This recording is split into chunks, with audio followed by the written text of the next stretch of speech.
We all have these days where waking up feels like a drag. We feel stuck and unmotivated. There's no energy, no will for life. We're not particularly excited about the tasks we need to do today. So we start procrastinating.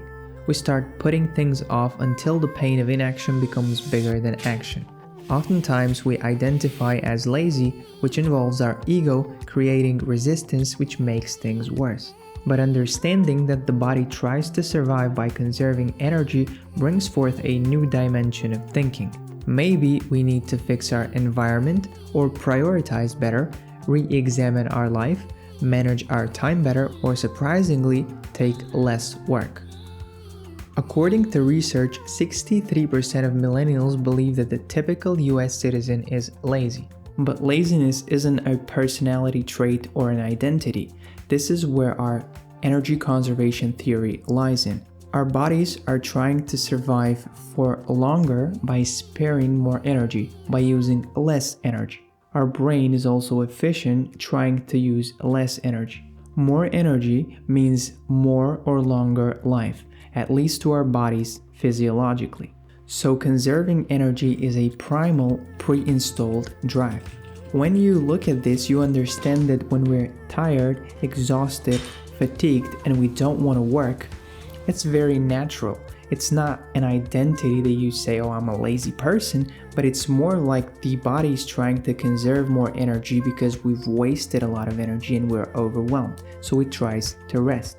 Conserving energy has been essential for human survival as it has allowed us to be more efficient in searching for food and shelter, competing for sexual partners, and avoiding predators. Our body will always try to take the path of least resistance. This spends less energy, which isn't a negative trait like laziness. It's pure efficiency. Your body tries to do more work with less energy. Next thing is the chemical balance of neurotransmitters in your brain, specifically dopamine. Dopamine is a motivation hormone, and there is a genetic variance to it that makes some people less sensitive to dopamine. These people are more prone to lower motivation and depression. However, it's on us to act and do something about it. If we feel unmotivated and low energy all the time, there's probably a shift in our routine environment and getting a better grasp over what our targets and goals are that can improve our dopamine levels. When people appear to lack motivation, it is because they are exhausted, traumatized, in need of support, or do not see any logical incentive to take in part in a task.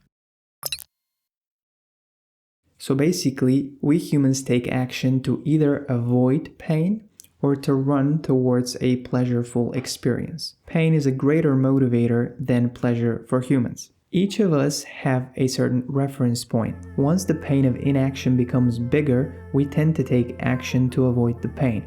The reference point is your standard. So let's say someone earns 5K a month. Every time they fall below 5K, they feel like they need to take action to get back to their standard. In comparison to someone who is satisfied with $1,000 per month, they will feel very happy if they earn 1.2K a month. So that is your reference point. Every month you drop below it, you feel a sense of urgency to take action and improve it. And this translates into all areas of our life. So the standard you have for how clean your room is, or how your body looks and how fit and aerobically capable you are, etc., etc. A lack of motivation is usually related to either being overwhelmed and having too many options all at once, or not having a specific target, a specific goal we want to achieve. It's hard to act because we don't have the reason, the why we need to act. So without being able to see the clear goal on the other side, there's not a sufficient reward we expect to be motivated to take action. A new study from the University of British Columbia has revealed that our brains prefer lying on the couch as opposed to being physically active. The research suggests that the brain is actually hardwired to find laziness more attractive. Another reason why we're lazy is overstimulation. And this sort of acts as a badge of honor in the productivity community, being very productive and doing 1,000 tasks at once. But actually, when you work too much or you have too many distractions like notifications popping up and people calling you and trying to run numerous things at once, you are not clear. Your brain is very fuzzy, you're overstimulated, and this comes with a lot of mental and emotional overwhelm. It's sort of a physiological stressor for your brain, and you cannot sustain it for long enough.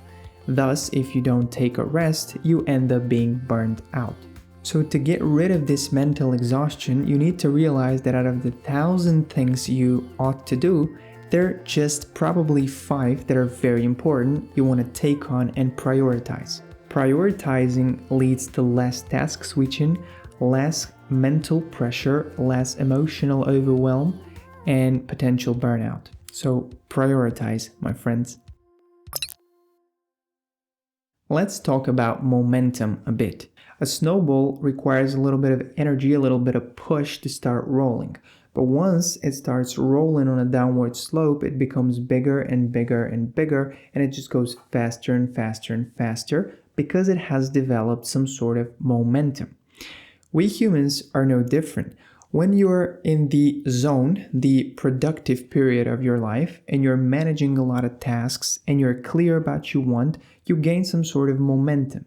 When you've been out of the productive loop for a long time, it's very hard to get back because you have to refocus and shift your attention and develop a lot of extend a lot of energy towards developing the new momentum. And so it's going to be very hard for me to film this video if I've been out of filming for the past 4 months. But if we take action first and dive deep into the things we want to do, we're starting to develop some sort of energy, some sort of momentum, new insights, new ideas, motivation shows up, we get better, we get a reward, and it's sort of like a loop that continuously runs, helping us achieve our objective. So motivation is not very predictive, it's not very reliable, so we wait for motivation to come. But we must take action first, and so motivation will appear within the process. One way to reduce procrastination is to reduce the friction associated with the action we want to take. So every time you're trying something new or something hard, your body gives you like a push off, like, no, I don't want to expend that much energy. I don't want to try that hard. It's a lot of overwhelming stress that goes into it. But for example, for a YouTube creator, if you can set up your YouTube studio that's just one click of a button away from filming, it removes friction and it makes it very easy to film. Procrastination is emotional management, not a time management issue. Thought of doing the task brings forth negative feelings, so we try to put it off. Next one is fatigue and recovery. So if your health, which is the fundamental base of having more energy and being more motivated, isn't taken care of, you're operating suboptimally. Basically, supporting your health through good nutrition, through exercise, and through sleep helps you create more ATP, which gets you ready for life. It gives you the mental and physical energy you need to thrive in the face of challenges.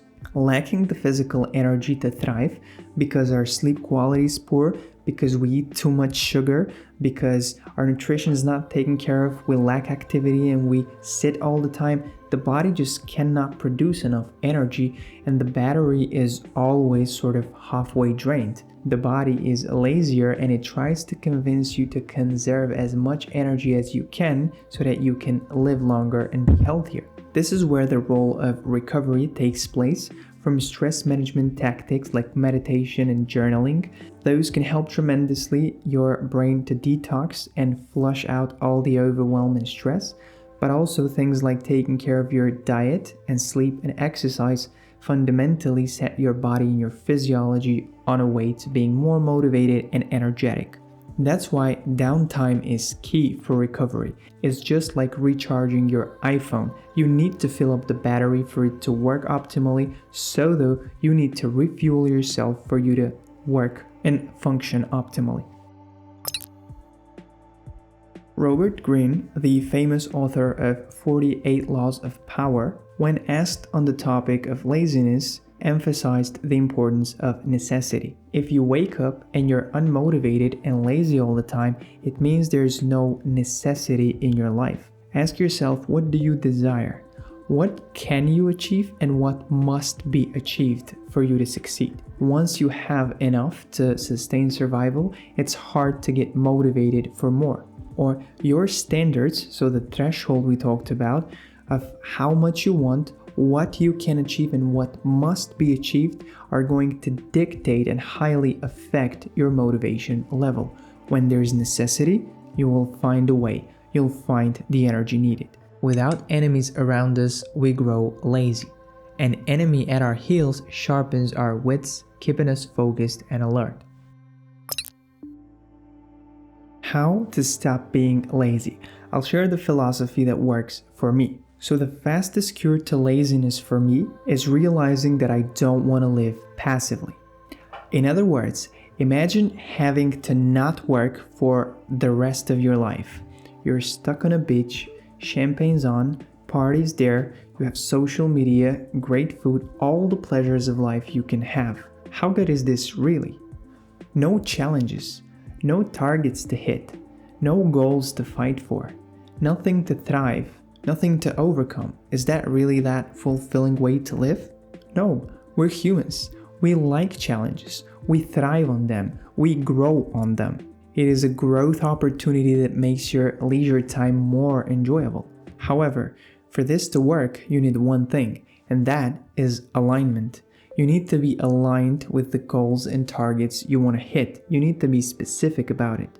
You must know the direction you want your life to take and to know your ideal work, your ideal self. That's how you tap into an unlimited source of energy, which sort of wakes you up, makes you grow, makes you more limitless, and makes you thrive in your life. Hope this gives you a better perspective on laziness.